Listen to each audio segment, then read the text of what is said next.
பெரும்புலியூரில் பெருநற்கிள்ளி அருண் நேருக்கு தீவிர வாக்கு சேகரிப்பு.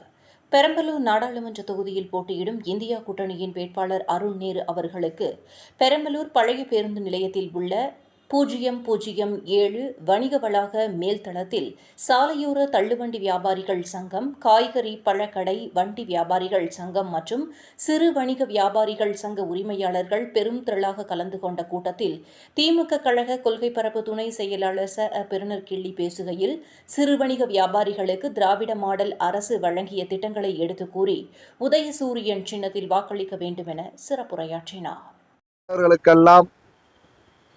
சிறப்புற வழிகாட்டுகிற தலைவர்களாக இருக்கிற தொழிற்சங்கத்தினுடைய பிரதிநிதிகளை அல்லது குடும்ப தலைவிகளை, வியாபார நிறுவனத்தினுடைய முதலாளிகளை சந்திக்கிற வாய்ப்பு எனக்கு பெரம்பலூரிலே கிடைத்திருக்கிறது. எனவே அந்த வகையில் சில செய்திகளை சொல்லி உங்களிடத்திலே சிந்தனைகளை கிளறச் செய்து அதன் பொருட்டு நீங்கள் நல்ல தீர்ப்பு வழங்கிட வேண்டும். தேர்தல் என்பது ஒரு கட்சி அல்லது சாதி அமைப்பு கொடுக்கிற ஓட்டு நோட்டு, அதற்காக தான் நாம் வாக்கு என்கிற நிலை மாற வேண்டும் என்கிற அந்த உணர்வோடு உங்களை நான் சந்தித்திருக்கிறேன். ஆனால் நீங்கள் வைத்திருக்கிற கோரிக்கை சாதாரண கோரிக்கை, எளிதில் நிறைவேற்றப்படும். காரணம், இந்த பெரம்பலூரில் இந்த தளத்தில் நான் ஏறத்தாழ 40 ஆண்டுகளுக்கு முன்பு, இன்னும் சொல்ல போனால் 1980 திராவிடர் கழகத்தில் நான் பயணிக்கிற பொழுது வந்திருக்கிறேன். அன்றைக்கும் இதே இளமையோடு அண்ணன் முகுந்தன் எங்களுக்கு வரவேற்று இந்த தளத்தை தந்து தேநீர் விருந்து கொடுத்தார்கள். இன்றைக்கும் அதே இளமை குன்றாமல் 40 ஆண்டுகள் கழித்து இளமையா இருக்கிறாருன்னா அண்ணன் அவரை நாம் பாராட்டோம். அந்த அளவுக்கு ஏற்பாடு செய்திருக்கிறார்கள். ஆகவே 40 ஆண்டுகளை திரும்பி பார்க்கிறேன். பெரம்பலூர் என்கிற இந்த பெரும்புலியூர் எப்படி இருந்தது?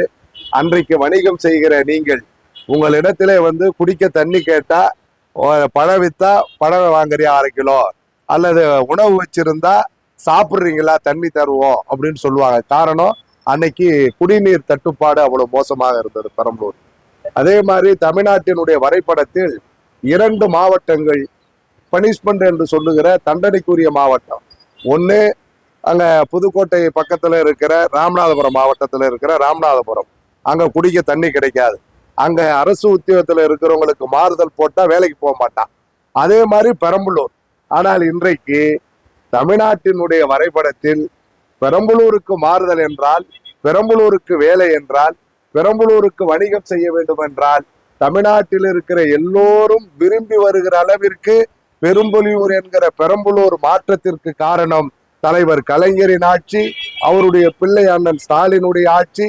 இந்த 2 ஆட்சியிலும் நமக்கு இவ்வளவு பெரிய வளர்ச்சியை கொடுத்தவர் நமது மண்ணின் மைந்தர், என்னாலும் இந்த தேசம் போற்றுகிற அமைச்சர் சகோதரர் ராஜா என்பதில் யாருக்கும் மாற்று கருத்து இருக்காது. அவ்வளவு திட்டங்களை, இந்த பெரம்பலூருக்கு இவ்வளவு பெரிய வளர்ச்சி, பெரம்பலூரில் இருக்கிற, பெரம்பலூரை கடந்து இருக்கிற கிராமத்தில் இருப்பவரெல்லாம் பெரம்பலூரை நோக்கி வர தொட்டுதான் உங்களுக்கு வியாபாரம் பெருகுது.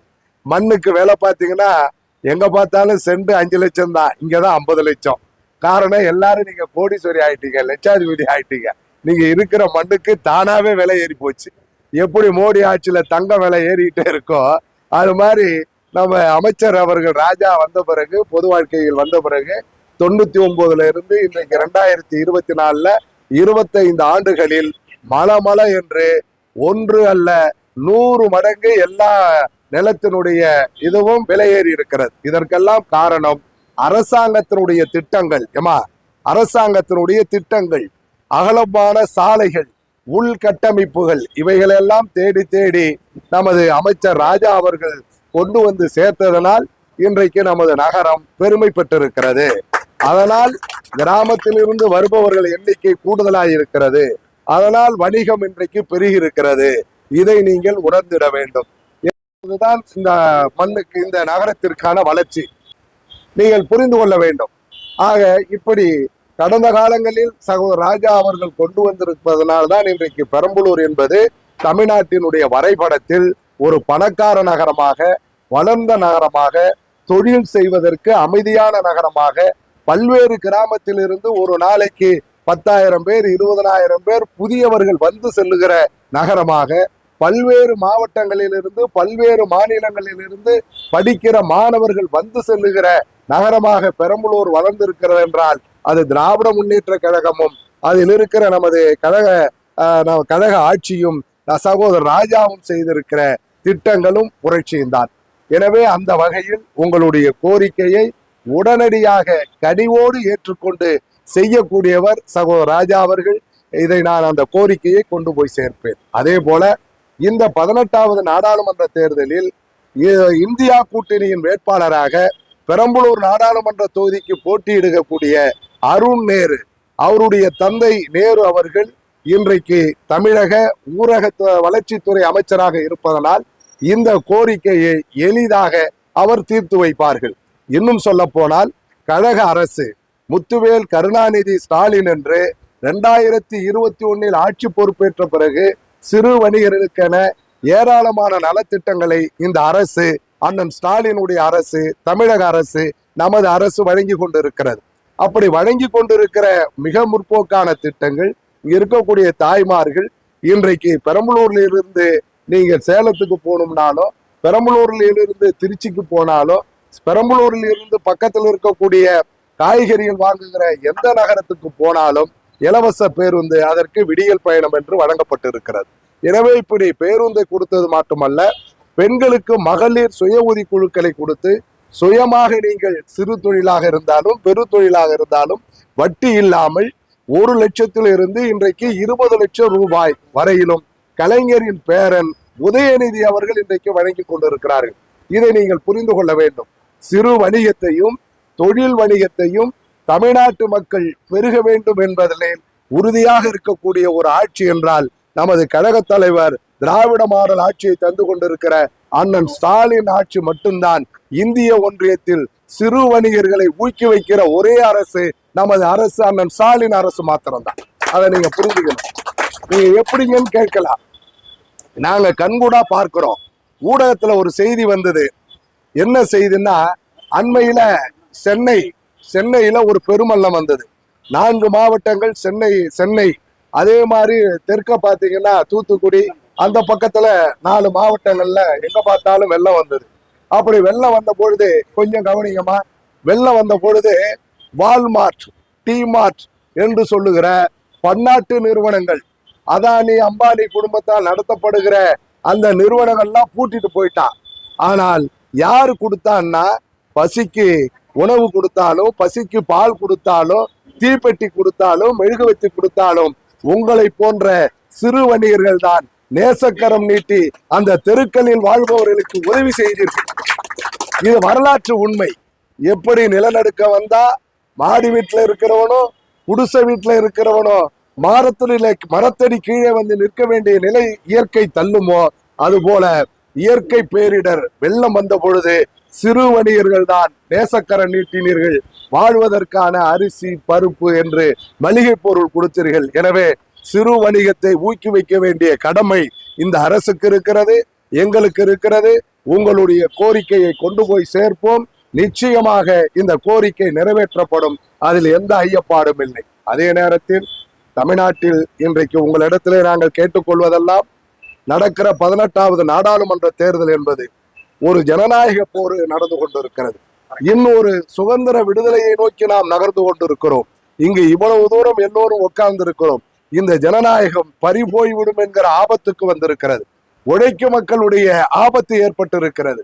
இதையெல்லாம் நீங்கள் புரிந்து கொள்ள வேண்டும். ஏதோ தேர்தலை திருவிழாவாக இல்லாமல், நீங்கள் யாருக்கு ஒரு கட்சிக்கு வாக்களிக்கிறோம் என்பது இல்லாமல் ஜனநாயக கடமை ஆற்றுகிற நீங்கள் எதை நோக்கி ஆற்றுகிறோம், எதற்காக அருணேருக்கு உதயசூரியனுக்கு வாக்களிக்க வேண்டும் என்று நீங்கள் எண்ணி பார்க்க வேண்டும், சீர்தூக்கி பார்க்க வேண்டும். சீர்தூக்கி பார்ப்பது மாத்திரமல்ல, என்னை போல, அண்ணன் முகுந்தனை போல, சிவகுமார் ஒசீரை போல, தொழிற்சங்க தலைவர்களை போல உறுதியாக நின்று வருகிற வணிகரிடத்திலே சேதாரம் இல்லாமல், வியாபாரத்திற்கு குந்தகம் இல்லாமல் நீங்கள் உதயசூரியன் சின்னத்திற்கு வாக்கு சேகரிக்க வேண்டும். தொடக்கத்திலே சொன்ன தொழிற்சங்க தலைவர்கள் சொன்னதை போல மோடி 2014 ஆட்சிக்கு வந்தார்கள். நல்லா கவனிச்சிங்க. 2014, இப்ப எந்த ஆண்டுல இருக்கிறோம்? 2024. பரவாயில்ல, விழிப்பாதான் இருக்கீங்க. இந்த தாய்மார்கள் எல்லாம் ஆண்கள் பாராட்டலாம, கை தட்டுங்க. 2024 இருக்கிறோம். 2014 மோடி ஆட்சிக்கு வருகிற பொழுது ஒரு பவுன் தங்கத்தினுடைய விலை 18,000 ரூபாய். 2014 ஒரு பவுன் 18,000 ரூபாய். ஒரு கிலோ அரிசி அன்னைக்கு 21 ரூபா. ஒரு லிட்டர் பெட்ரோல் அன்னைக்கு 45 ரூபா. ஒரு லிட்டர் டீசல் 40 ரூபா. சிலிண்டர் 350 ரூபா. இன்னைக்கு 2024 ஒரு 5%, 10% விலை ஏறலாம். ஆனா 50 மடங்கு, 100 மடங்கு ரெட்டிப்பா ஏறி இருக்கு. இன்னைக்கு தங்கம் எவ்வளவுமா? இன்னைக்கு தங்கம் எவ்வளவு? 60,000 ரூபாய். தேர்தல் அறிவிச்ச பிறகு தங்கம் 60,000 ரூபாய்க்கு விலை ஏறி இருக்கு. இது மோடியினுடைய சூழ்ச்சி. இது மோடியினுடைய ஆட்சியின் சூழ்ச்சி, சதிகார செயல். தாய்மார்கள் தாலிக்கும் காதுக்கும் போட்டுகிற தங்கத்தின் மீது விலையேற்றத்தை செய்து மார்வாடிகள், குஜராத்திகள், நீரோ மோடிகள் போன்ற கூட்டம் கொள்ளையடித்துக் கொண்டிருக்கிறார்கள். அந்த கோபத்தை வெளிப்படுத்த வேண்டும். 350 ரூபாய்க்கு வித்த சிலிண்டர் இன்றைக்கு 1000 ரூபாய்க்கு வித்துக்கிட்டு இருக்கு. 40 ரூபாய்க்கு விற்ற பெட்ரோல் டீசல் இன்றைக்கு 100 ரூபாய்க்கு வித்துக்கிட்டு இருக்கு. எங்கு பார்த்தாலும் விலை ஏற்றம். ஏழை மக்கள் ஏழையாக போய்கொண்டே இருக்கிறார்கள். பணக்காரர்கள் பணக்காரர்களாக உயர்ந்து கொண்டு இருக்கிறார்கள். இதுதான் மோடி ஆட்சியினுடைய மோசடி. ஆனா 2014 ஆட்சிக்கு வரபோது ஏதாவது சொல்லணும்னு சொல்லுங்க. ஆட்சிக்கு வரப்ப என்ன சொன்னாரு? நான் விலைவாசி உயர்ந்து கொண்டு இருக்கிறது, பாதியா குறைக்க போறேனார். இப்ப பாதியா குறைக்கல, 2 மடங்கு விலை ஏற்றி இருக்கிறார். வெளியேற்றது மட்டுமல்ல, உங்களுக்கு தெரியும் அவர்கள் அன்றைக்கு சொன்னது, நமது மண்ணின் மைந்தர் ராஜா உள்பட இந்த நாட்டில் மிகப்பெரிய ஊழல் நடந்து போச்சுன்னு சொன்னான். ஊழல் நடந்து போச்சு. ஊழல்ல இருக்கிற கருப்பு பணத்தெல்லாம் வெளியில இருந்து மீட்டுட்டு வந்து ஒவ்வொருத்தருடைய வங்கி கணக்குல எவ்வளவு தரேன்னு சொன்னா பாஜக காரன் 15 லட்சம். 10 வருஷம் ஆச்சு இல்ல, வெறும் 15 ரூபா உங்க வங்கி கணக்குல வந்திருக்கா? ஏமாற்றம். 10 வருஷமா 15 லட்சம் தரேன், கருப்பு பணத்தை மீட்டு உங்களுக்கு வங்கியில 15 லட்சம் போடுறேன்னு சொல்லி 10 வருஷம் மோடி ஏமாத்தி ஆட்சி முடிய போகிறது. 15 ரூபாய்க்கு வழி இல்ல. ஆண்டுக்கு 2 கோடி பேருக்கு வேலை கொடுக்கறன்னு சொல்லி 10 ஆண்டு காலத்துல 20 கோடி பேருக்கு வேலை கொடுத்திருக்கணும். ஆனால் 140 கோடி மக்கள் வாழுகிற நாட்டில் நம்ம வீட்டு பிள்ளைகளுக்கு 2021ஆம் நூற்றாண்டில் படித்த ஒரு இளைஞர்களுக்கு கூட வேலை கொடுக்கவில்லை. 10 ஆண்டு காலத்துல யாருக்கும் வேலைக்கு போல. நான் பொய் பேசல. பெரம்பலூர் நகரம், இங்க இருக்கிற உங்கள்ல உங்க பிள்ளைங்க யாராவது ஒருத்த என் பையன் அஞ்சல் துறைக்கு போயிருக்கிறா, ரயில்வே துறைக்கு போயிருக்கிறா, ஆயுள் காப்பீட்டு கழக LIC போயிருக்கிறா, யாராவது ஒருத்தர் சொல்லுங்க. உங்க பிள்ளைகளுக்கு வேலை கிடைச்சிருக்கா? எல்லாரும் படிச்சிருக்கா இல்ல? எல்லாரும் டிகிரி வாங்கியிருக்கால? ஏன் மத்திய அரசில் இருந்து நமக்கு இதுவரையில வேலை கிடைக்கல? கோபத்தை வெளிப்படுத்த வேண்டாமா? யாருக்குமே வேலை கொடுக்கல. இப்படி ஒரு ஏமாற்றம் மாற்றமல்ல. பெரம்பலூர்ல இருக்கிற எல்லாம் இந்த தட்பவெட்ப எனக்கு தெரியும். சாதாரண தாழ்த்தப்பட்ட ஒடுக்கப்பட்ட இஸ்லாம் கிறித்துவ மக்கள் என்று இணக்கமாக வாழ்ந்து கொண்டிருக்கிற இந்த பூமியில் மத கலவரத்தை தூண்டி, இங்க இந்து முஸ்லிம் பிரச்சனை இருக்கா? ஒசிரால உங்களுக்கு யாருக்காவது பிரச்சனை இருக்கா? இல்ல. ஆனால் இஸ்லாம் கிறித்துவம் என்கிற மத கலவரத்தை தூண்டுகிறார்கள். ஏழை பணக்காரன் என்கிற ஏற்றத்தாழ்வை நிலைநிறுத்துகிறார்கள். தாழ்த்தப்பட்டவர்கள் பிற்படுத்தப்பட்டவர்கள் என்கிற சாதிய வன்மத்தை மீண்டும் கிளறுகிறார். 1 நூறாண்டுகள் தந்தை பெரியார், பேரறிஞர் அண்ணா, தலைவர் கலைஞர் உழைத்து சமப்படுத்திய சமூக நீதியை, சாதிய கட்டமைப்பை தகர்த்து ஆண் பெண் என்கிற சமநிகர் சமுதாயத்தை உருவாக்கிய இந்த மண்ணில் இன்றைக்கு ஏற்றத்தாழ்வை உருவாக்குவதற்கு மோடி அரசு முயற்சி கொண்டு இருக்கிறது. இதையெல்லாம் நீங்கள் சிந்தித்து வாக்களிக்க வேண்டும். வாக்களிக்க மாத்திரமல்ல, வந்திருக்கிற ஒவ்வொருவரும் ஒரு நாளைக்கு 100 பேர் 200 பேரை வாடிக்கையாளர்களை சந்தித்து உங்களிடம் இருக்கிற படத்தையும் காய்கறியையும் சரக்கு பாதி செட்டியார் பாதி, சரக்கு வைப்பவர்கள் பாதி என்கிற உங்க திறமையால வணிகம் செய்வதை போல வாக்காளரிடத்திலே செய்து ஒரு மாற்றத்தை உருவாக்க வேண்டும் என்று அருள் கூர்ந்து கேட்டுக்கொள்கிறேன். காரணம், இது அருணேர் வெற்றி பெற வேண்டும் என்பதற்காக மட்டுமல்ல, நம் கொள்கை, நம் சித்தாந்தம், நம் சமூகம் அமைதியாக வாழ வேண்டும். அதற்காக அருணேருக்கு நாம் உதயசூரியனுக்கு வாக்களிக்க வேண்டும் என நான் இந்த நேரத்திலே உங்களிடத்திலே கேட்டுக்கொள்கிறேன். அதே மாதிரி தேர்தல் அறிக்கையில நமது கழக தலைவர் முத்துவேல் கருணாநிதி ஸ்டாலின் என்ற ஆட்சி பொறுப்பேற்று 3 ஆண்டு காலத்தில் கிட்டத்தட்ட 6 லட்சம் கோடி கடனோடு எடப்பாடி ஆட்சியை உங்களுடைய நல்வாழ்த்துகளோடு இந்த தொகுதியில் போட்டியிட்ட கழக வேட்பாளர் நமது அண்ணன் ராஜாவினுடைய அருமை தம்பி பிரபாகரனுக்கு 30,000 வாக்குகள் வித்தியாசத்தில் வெற்றி பெற வைத்த உங்கள் கரங்களை நான் பற்றி கொண்டு பாராட்டுகிறேன். அந்த வகையில பெரம்பலூரை நாங்க என்னைக்கு நேசிக்கிறோம், உங்களுக்கு நன்றி கடன் செய்ய கடமைப்பட்டிருக்கிறோம். உங்களுக்காகவே உழைத்து கொண்டிருக்கிறார் ராஜா. தனிப்பட்ட உங்களுக்கு அரை மூட்டை அரிசி ஒரு மூட்டை பணத்தை கட்டி போலனாலும் பெரம்பலூரை இவ்வளவு பெரிய பிம்பத்தை வளர்ச்சியை உருவாக்கி கொண்டிருக்கிறார்கள். நீங்கள் புரிந்து கொள்ள வேண்டும், ஆட்சி பொறுப்பு இருக்கிற பொழுது 6 லட்சம் கோடி தமிழ்நாட்டினுடைய கடன். அந்த சுமையிலே ஆட்சி பொறுப்பு ஏற்ற உடனே மேடையிலே கோப்பை எடுத்து வர சொல்லி கொரோனா நிவாரண நிதி ஒவ்வொரு குடும்பத்திற்கும் 2,15,00,000 குடும்பங்களுக்கு 4,000 ரூபாய் கொரோனா நிவாரண நிதி அண்ணன் ஸ்டாலின் வழங்கியிருக்கிறார்கள். அதை தொடர்ந்து இன்றைக்கு விடியல் பயணம் 4,44,00,000 முறை குடும்ப தலைவிகள் இந்த 35 மாதங்களில் இலவசமாக பயணம் செய்து கொண்டிருக்கிறீர்கள். இது பிற மாநிலங்களில் இல்லை. கலைஞர் மகளிர் உரிமை தொகை கடந்த 2024 இருந்து மாதம் 1000 ரூபாய் எல்லோருக்கும் வழங்கப்பட்டு கொண்டிருக்கிறது. 1,20,00,000 குடும்ப தலைவிகளுக்கு. ஆட்சி தேர்தல் முடிந்த பிறகு இன்னும் 30 லட்சம் பேர் மனு செய்திருக்கிறார்கள், கோரிக்கை வைத்திருக்கிறார்கள். அதை கனிவோடு ஏற்று நமது முதல்வர் 1,50,00,000 குடும்ப தலைவிகளுக்கு வாழ்நாள் முழுவதும் படிச்சீங்க படிக்கல, நீங்கள் செய்துகிற அறம், குடும்ப தலைவி என்கிற சுமை, அதை ஏற்று என்றைக்கு சமையலுக்கு நீங்கள் அடுப்புக்கு போனீங்களோ சாகர வரையிலும் உங்களுடைய பணிச்சுமையை பாராட்டி குடும்ப தலைவிகளுக்கு கலைஞர் மகளிர் உரிமை தொகை என்று வழங்கிய ஒரே அரசு அண்ணன் ஸ்டாலினுடைய அரசு தான். வேற கேரளாவில் கிடையாது, கர்நாடகத்துல கிடையாது, மோடி ஆள்ற டெல்லியில கிடையாது, குஜராத்ல கிடையாது. ஆக இந்த திட்டம் தொடர்ந்திட வேண்டும். உங்களுக்கு பின்னால் உங்கள் சந்ததிக்கு கிடைத்திட வேண்டும். தமிழ்நாட்டில் இருக்கிற தாய்மார்கள் கிடைக்கிற மாதிரி இந்தியா முழுவதும் இருக்கக்கூடிய 70 கோடி குடும்ப தலைவிகளுக்கும் வழங்குவதற்கான திட்டம் இன்றைக்கு வகுக்கப்பட்டிருக்கிறது. அதே மாதிரி தேர்தல் அறிக்கையில் 1000 ரூபாய் மோடி அரசு வசூல் செய்த சிலிண்டரை 500 ரூபாயாக குறைக்கப்படும். சுங்கச்சாவடி கட்டணம் இனி இருக்காது. கல்வி கடன் ரத்து செய்யப்படும். விவசாய கடன் ரத்து செய்யப்படும். சிறு வணிகர்களுக்கு எந்த விதமான அடமானமும் இல்லாமல் 1 லட்சம் ரூபாய் வழங்கப்படும். இதுதான் இன்றைக்கு புதிய திட்டம். சிறு வணிகர்களுக்கு இந்த செய்தியை சொல்றதுக்கு தான், இதை தாங்கிட்டு தான் நான் ஓடி வந்திருக்கிறேன். இந்த செய்தியை உங்கள்கிட்ட சொல்லணும்னு. சிறு வணிகர்களுக்கு 1 ரூபாய் கூட வட்டி இல்லாமல், எந்த விதமான அடமானமும் இல்லாமல் 1 லட்சம் ரூபாய் வழங்கப்படும். ஆக இது போன்ற முற்போக்கான திட்டங்களும் அமைதியான சமூகமும் நாம் வாழ வேண்டுமானால் ஒட்டுமொத்தமாக இன்று முதல் உங்கள் வீட்டு பிள்ளையாக, உங்களில் ஒருவராக இருக்கக்கூடிய அருணேருக்கு நீங்கள் எல்லோரும் உதயசூரியன் சின்னத்திற்கு வாக்கு சேகரித்திட வேண்டும். செய்வீங்களா? நான் சொன்ன திட்டங்கள் நான் தொடர்ந்துட வேண்டாமா? தொடரணும்ல. இந்த சமூகம் அமைதியா இருக்கணும்ல. பெரம்பலூர்ல இஸ்லாமியர்கள் இருக்கிறாங்க, கிறித்துவர் இருக்கிறாங்க, இந்து மதத்துல இருக்கிற ஏழைகள் இருக்கிறாங்க, உயர் ஜாதி இந்துக்கள் இருக்கிறாங்க. எல்லாரும் இணக்கமா தானே இருக்கிறோம். எங்கேயாவது கலவரம் இருக்கா? இவன் மட்டும் இந்துவை காப்பாத்துறன்றான். ஒரு செய்தியை சொல்லுகிறேன்.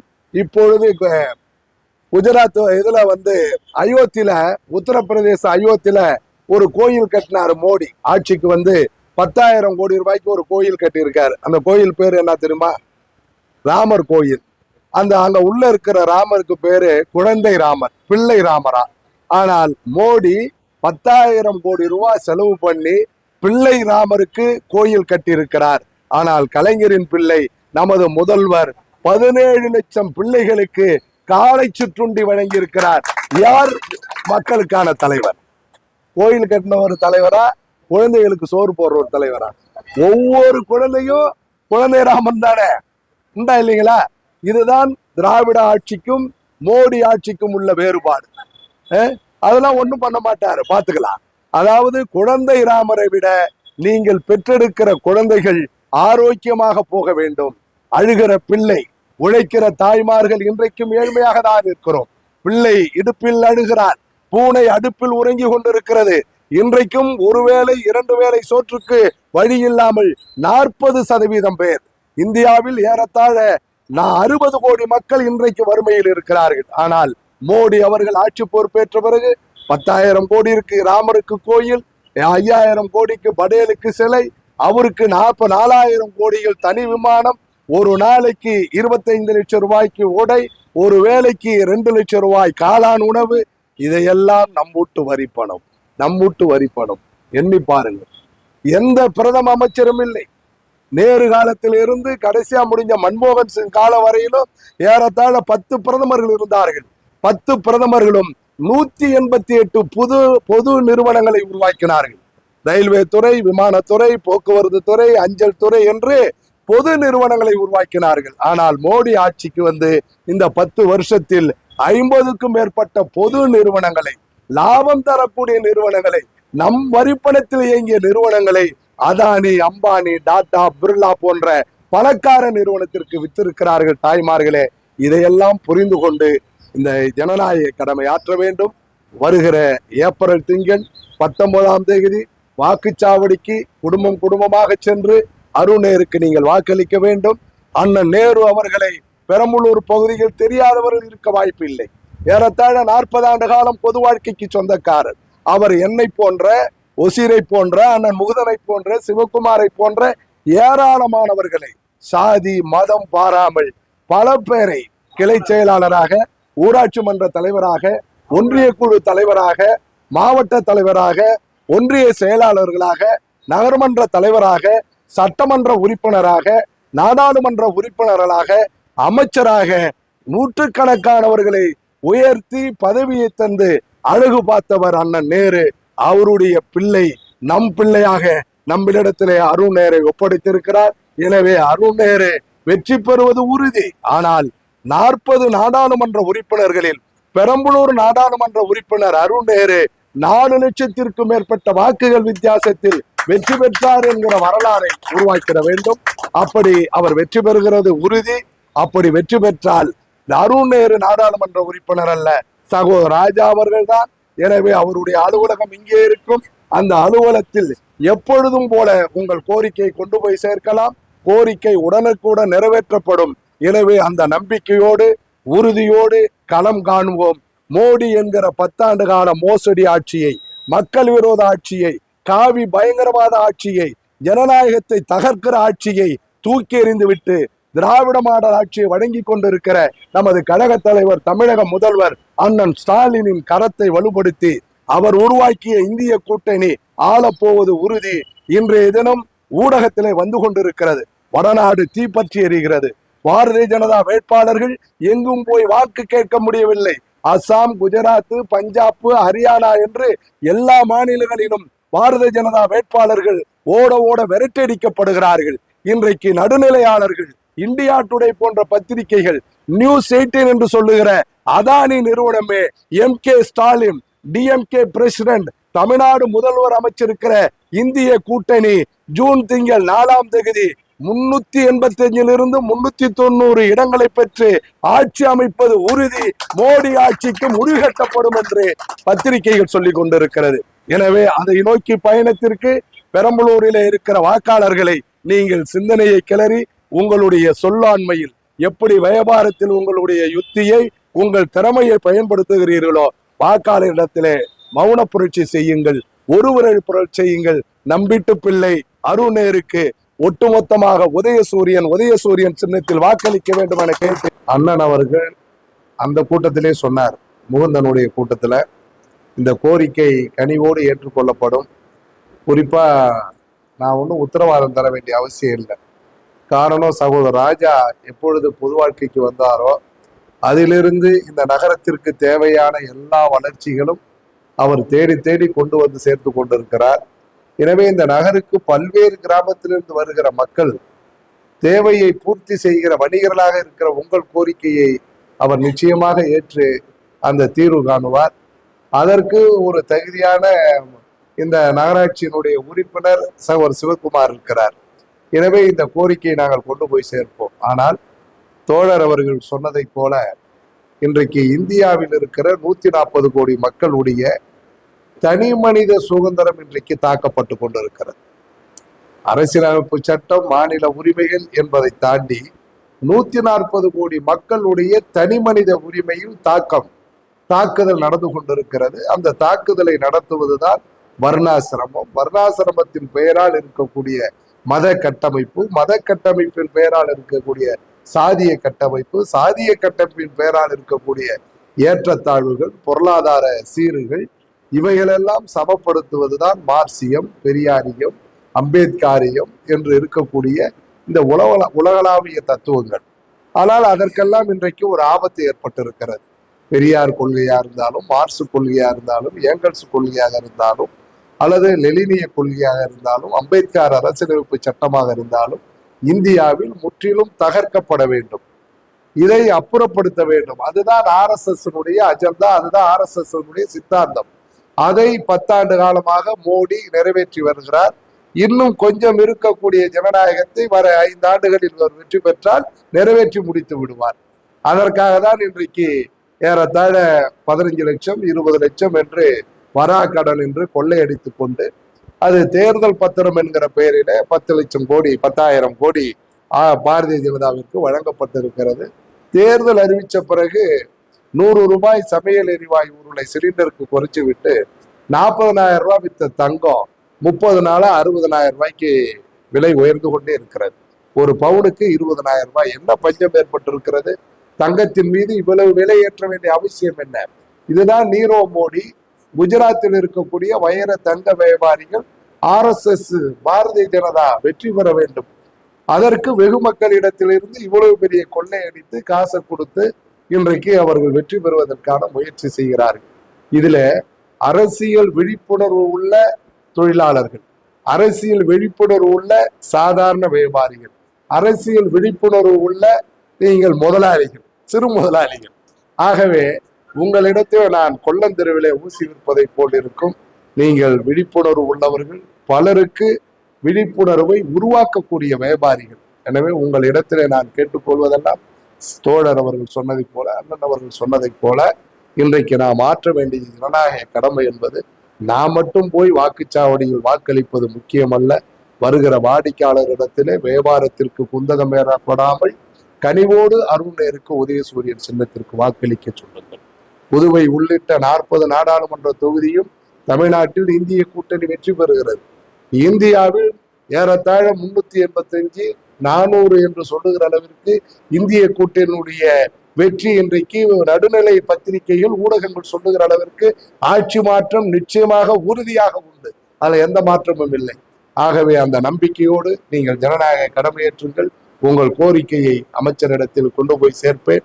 அண்ணன் நேரு அரசியலில் ஒரு நல்ல பண்பாளர், ஒரு 40 ஆண்டு கால பொது வாழ்க்கைக்கு சொந்தக்காரர். அவருடைய பிள்ளையை இந்த பெரம்பலூர் தொகுதியில் நம்மை நம்பி நிறுத்தியிருக்கிறார்கள். எனவே இந்திய கம்யூனிஸ்ட் கட்சி, மார்க்சிய கம்யூனிஸ்ட் கட்சி, எல்லா ஒட்டுமொத்த இந்திய கூட்டணியில் இருக்கிற ஒவ்வொருவரும் நாம் தான் வேட்பாளர் என்கிற உணர்வோடு கடமையாற்றி உதயசூரியன் சின்னத்திற்கு வாக்கு சேகரித்து அருண் நேரை வெற்றி பெற வைக்க வேண்டுமாய் கேட்டு உங்களை சந்திப்பதற்கு வாய்ப்பு தந்த தோழர்களுக்கு நன்றி கூறி உரையை நிறைவு செய்கிறேன். நன்றி, வணக்கம்.